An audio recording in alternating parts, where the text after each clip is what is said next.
పూర్వ విభాగం భవన ఋషిపేటలోని శ్రీకృష్ణ మందిరంలో శ్రీకృష్ణ జయంతి బ్రహ్మోత్సవం వేడుకలు కన్నుల పండుగగా జరుగుతూ ఉన్నాయి. ఆగస్టు 19, 2024 నుంచి ఆగస్టు 27 గోకులాష్టమి వరకు ఇక్కడ వివిధ ధార్మిక కార్యక్రమాలను ఏర్పాటు చేయడం జరిగింది. దశావతారం కాకడార్తి, శ్రీ విష్ణు సహస్రనామ సామూహిక పఠన, తులసి కుంకుమార్చన, భగవద్గీత పారాయణ, భజన సంకీర్తనలు, అలాగే వీటితో పాటు వివిధ ధార్మిక కార్యక్రమాల ఏర్పాటు కూడా ఇక్కడ చేయడం జరిగింది. శ్రీకృష్ణ ఆలయం వివిధ ధార్మిక కార్యక్రమాలతో, ఉత్సవాలతో మరియు భక్తులతో కిటకిటలాడుతూ కనిపిస్తూ ఉంది. ఈ వేడుక గురించి అధిక వివరణ శ్రీకృష్ణ ఆలయం పురోహితులు అంబాదాస్ బిట్ల పంతులు గారు స్వరాంజలి న్యూస్ ఛానల్ వారికి అధిక వివరణ అందించారు. శ్రీకృష్ణ భగవంతుని యొక్క కృప చేత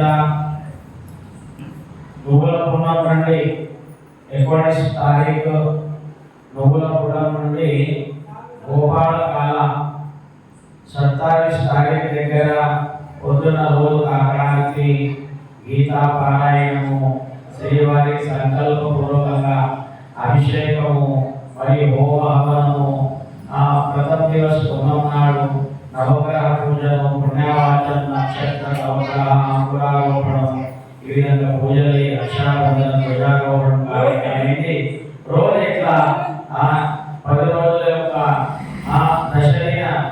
దశావతారం యొక్క పూజ జరుగుతుంది. మత్స్యావతారం, కూర్మావతారం, వరాహావతారం, నరసింహావతారం, రేపు వామన అవతారం, మరియు పరశురామ, రామ, ఆయన యొక్క బాలాజీ అవతారం, మరి కృష్ణాష్టమి, తెల్లారి కళ్యాణోత్సవము. ఈ విధంగా మంచిగా రోజు భజన కీర్తన కార్యక్రమం అవుతున్నది. ఇక శనివారం నాడు పరశురామ అవతారం ఉంటుంది.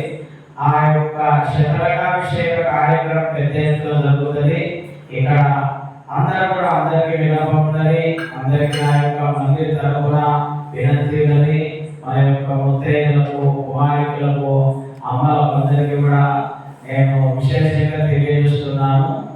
ఆనాడు శనివారం నాడు పొద్దున 7:30 అందరూ మన ఇంటి నుండి కలశం తీసుకొని వచ్చి ఇక్కడ చక్కగా మనం సామూహికంగా కలశ పూజలు చేసి శ్రీవారికి గ్రామ ప్రదక్షిణ చేసి ఘటాభిషేకం జరుగుతుంది.